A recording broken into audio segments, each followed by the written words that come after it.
Don't be shy, 'cause life won't bring you down too far.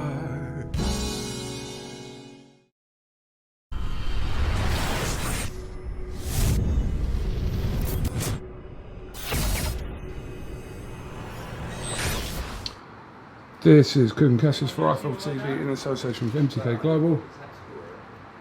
Mate, I thought, what are you going to do here? What are you going to do? No, it was. You know, normally you've got the security, like, and you know, at a press conference, you've got one bloke down the end of the table, you've got another bloke down the end of the table, and they're like, yeah. I mean, what, 2 metres, and you've got one security 6 metres away and another one 6 metres away, and I'm thinking, if these two go, Babic and Winters, I'm going to have to, like, I can't let them go out. No, but I'd make a complete tit out of myself, wouldn't I, if I just sort of ran for cover. So I've got to just get involved, and I'm going to wear one. But as I said before, if I have to wear one and get knocked stone cold out, imagine the pay-per-view buys that the show would do on Saturday. So you got knocked out for pay-per-view buys? I don't. Yes. I would go unconscious for more pay-per-view buys, but I wouldn't want a broken jaw. That's the main thing. So if you could knock me out, I don't mind blacking out, and I don't mind going over and going viral, you know, 100 million views and help driving the numbers on Saturday. But I don't want the op. So if you can guarantee me no facial breaks, I will do it. You'll go. Yeah. Yeah, just the reaction kind of to the whole press conference. Brilliant. I mean, I love these press conferences, the way we've been forced to do it. I mean, we didn't come up with this idea. It's brilliant. You know, you don't get people sitting at the table. I love 20 people at the table. You know, it looks great, doesn't it? You know, it looks, oh wow, look at the size of the show. Something but overshadowed, doesn't yeah, it? but sometimes you don't get the opportunity for the guys to sit so closely together, to goad each other, and it's been fantastic. And honestly, Saturday night is just such a great card. You know, you look at, like, sometimes we get criticised for the odds because, you know, I say, oh, no easy fight. Well, look at the odds on this. Go and look at the odds for Saturday night. It's pick'ems across the board. Anybody can win any fight on Saturday night. You know, the first 3 fights are just fantastic. Cullen against Chelly, Babic against Winters, Clay against Congo. You know, and then you go into Taylor Pursoon 2 and Dillian Whyte against Babic. It's such a brilliant night of boxing. And, you know, I'm so proud of what we've created with Fight Camp, and I'm so proud that we've got to this stage and that we've been able to put a card like this together with no crowd. I think people are overlooking that. You know, when people talk about, you know, some people said, are you going to charge more money because there's no crowd? Some people said, are you going to charge less money because things are tougher at the moment? And I get both arguments. But I can only tell you the challenge, not just logistically, but financially, of putting this together with no crowd. You know, it's £1 million off the bottom line straight away with no crowd. And it's the same card, no, it's a better card that was originally going to happen on box office at Manchester Arena. So, you know, I hope you enjoy it. I hope you tune in, I hope you support the fighters, and I hope you support the sport, and I hope you have a great night. You said to Dillian Whyte in your show with Tony that his attitude over the years, because you named some of them press conferences like Lewinson, Dave Allen, etc., but a little bit more of a calm head on Lucas him. Brown. Yeah. I just think he's changed. I just think he's grown up. I think he's been through a lot. Last year was a terrible year for him, and he had to learn a lot about himself, go through some really dark moments. I saw a lot of Alan Babic, of Dillian Whyte in Alan Babic earlier.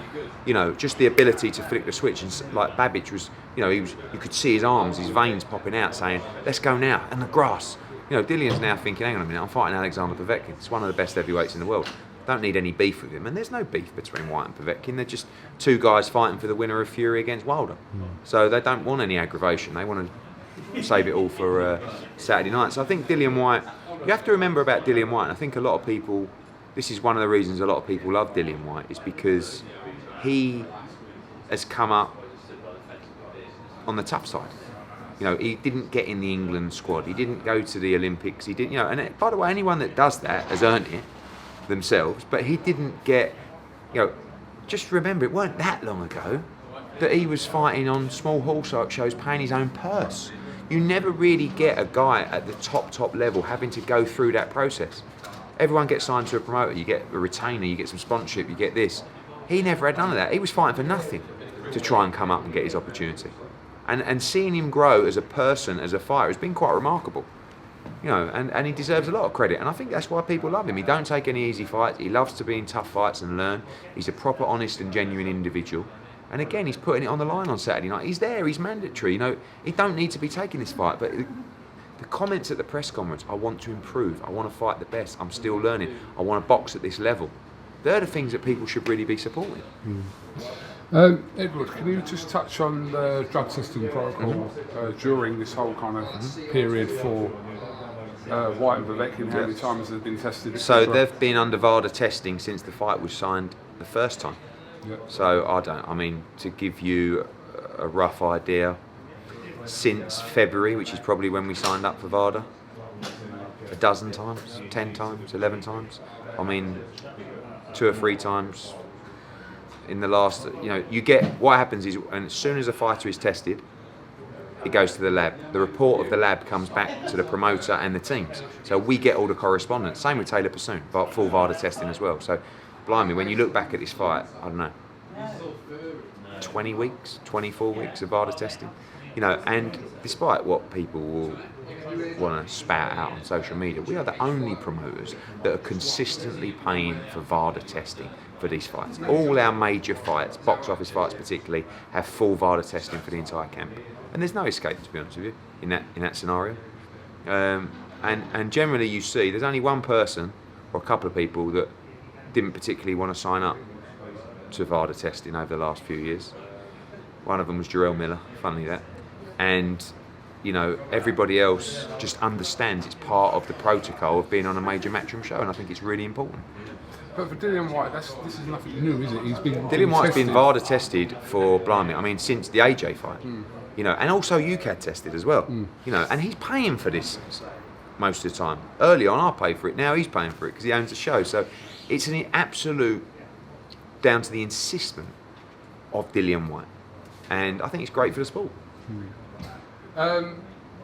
Perth bids last night were cancelled, so a deal's been reached. Yeah, we had a deal in place first time around. For Campbell Garcia. Yeah, we wanted to do the fight in the UK, but we needed crowds to return, and I felt I made that clear to Golden Boy, but when we put that in the contract, they weren't happy with that. They wanted to get on with the fight, so they made us an offer for Luke Campbell to fight in America, and I spoke to Luke. It was a fantastic offer, and he accepted the offer. So it's just a brilliant fight. Massive risk for both. With a crowd, hopefully? It's down to them. Yeah. You know, we're waiting on a date which will be sort of middle end of November, and it's over to them. You know, if they can get a crowd, they can get the crowd. But my offer was dependent on a crowd. Theirs wasn't. So if they get a crowd, good luck to them.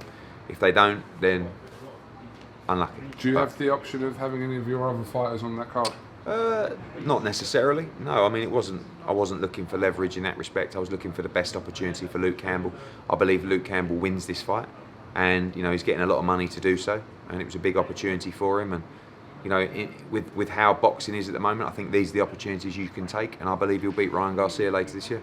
November? Yeah, around that time. Yeah, we're just waiting for an official date. When I spoke to Bob Arum only about a week ago, he obviously mentioned the possibility of Terence Crawford against Kell Brook. Any update? Has that been spoken about? Yeah, a couple of conversations with Bob and also Carl Moretti yesterday. You know, I feel that that's a big fight for UK TV, so we're trying to help out to try and get that over the line. Love to see Kell get that fight. You know, I think they had a conversation with Keith Thurman, which obviously wanted too much money. It's difficult at the moment. You know, Crawford wants a lot of money, Thurman, and Kell wants a lot of money. He deserves it. So we're trying to find a way to make that fight happen and assist Top Rank to get the numbers together. Canelo, obviously uproar over WBC ordering the Yildirim fight, but DAZN have said that they wouldn't approve that fight. Is that correct? I saw an article to that respect. I mean, it's not my business. I don't see any interest in that fight anywhere, personally. You know, and I think I wasn't surprised. I mean, look, we put a request in for Callum Smith. You know, at the convention, it was quite clear that Yildirim was the mandatory, and the mandatory after that was Callum Smith, even though he's WBA champion, because he's been trying to win that belt for a long time. We put the request in, and I said to Callum, just to let you know what they're going to do. They're going to put Canelo in with Yildirim, or request that, and you know, from there, if that fight doesn't get approved, which I can't see any way it does by a broadcaster, then Callum Smith should fight Yildirim as per the WBC order for the WBC world title, and that's what we hope to happen. But we still hope that Callum Smith gets the Canelo fight. So it's frustrating for Callum at the moment, but he's actually in a good spot, and I think it'll be an interesting couple of weeks. But date-wise, Canelo, I mean, yeah, I think he'll fight this year. Again, like, you know, it's not my business. I know I work for the same platform that he boxes on, so there's definitely a desire to see him box this year. And my guess is you'll see Canelo Alvarez in the ring in November. An offer has been made for Felix Cash to fight Liam Williams by Frank Warren. Did he just ring you up and tell you that? No, Andy Alien sent an email with the offer. I mean, it wasn't a horrific offer. Weren't really anywhere near enough money. I haven't even had a chance to speak to Tony Sims and Felix Cash about it because it was for October, and obviously Felix has just boxed. He's not going to get back in training now, next week. So I don't think they're against that fight. I think Liam Williams is a very good fighter. I think it's a risky fight for Felix Cash. I think, quite honestly, it's probably a fight that you would see him have one more before he fought a boxer like Liam Williams. But ultimately, it's up to Felix Cash and Tony Sims if they want to take that fight. Not for that kind of money. But I'll get back to them next week when we're out of the bubble. And, you know, he's also mandated to fight Demetrius Andrade. So he's mandated to fight for the world title, but they're making me offers to fight Felix Cash instead. So we don't really know. Maybe Liam Williams will have an interim bout, and they will, because it's very difficult to put a fight together at the moment like Demetrius Andrade against Liam Williams for the money they should be getting, to be honest with you. So open for all discussions on everybody, and I'll catch up with Tony Sims and see what he thinks. Frank Warren made some comments regarding you saying about Joshua could fight Whyte to get the WBC if Fury vacates. Frank said, no one's buying a ticket to watch a belt, they're buying a ticket to see Tyson Fury versus Anthony Joshua. But you've insisted that Joshua's priority is the belt, not the fight. Yeah, but it's not necessarily about what people are buying tickets for, it's what the fighter wants. Anthony Joshua wants to be the undisputed heavyweight champion of the world. He wants to win all the belts. That's always been the focus from day one. I agree with the comment that, you know, I don't say people don't care if the belt's on the line, they definitely do. And I know that people will pay more money in terms of site fees, etc., if it's an undisputed fight that's etched in history. But there may be a moment where the belts can't be on the line and they still fight. But it's definitely a priority of Anthony Joshua for the belts to be on the line. And it's definitely a priority of his to become WBC world champion and undisputed world champion. Doesn't matter who's got the belt. No, it never has. Who did he want to fight a year ago? Wilder. Who does he want to fight now? Fury. Who might he want to fight in 6 months? Dillian Whyte. Who knows? You know, ultimately, he don't care who he fights. He wants to fight the best, but he wants to be undisputed. What do you think about Oscar De La Hoya's possible I don't know. I mean, comeback? We'll see what he's got left. I think it's very difficult. It's like with the Mike Tyson stuff. It's hard to criticise someone who's such a great like Oscar De La Hoya. I mean, you know, what me? Yeah, Oscar, leave it out, mate. Knock it all on the head. He knows what he's doing. Was a fantastic fighter, and if he feels like he's got something left in the tank, good luck to him. You ever going to make a comeback? No. Never really got started, to be honest with you. But no, I don't think so, mate. I don't think so. All I'm trying to do is stay in my lane. Stay in my lane and stay focused.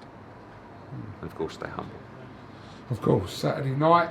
Don't miss it. It's a Don't cracker. miss it. You know it's a cracker. I mean, you know, I just feel like the numbers right now are over 25% up on Rivas at this stage. So I really feel very confident we're going to do huge numbers.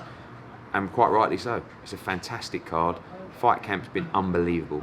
You're going to see unbelievable production, lights, cameras, action, fireworks, great fights, knockouts, stars. AJ's there, huge heavyweight fights, women's undisputed fight, fights of the year, everything.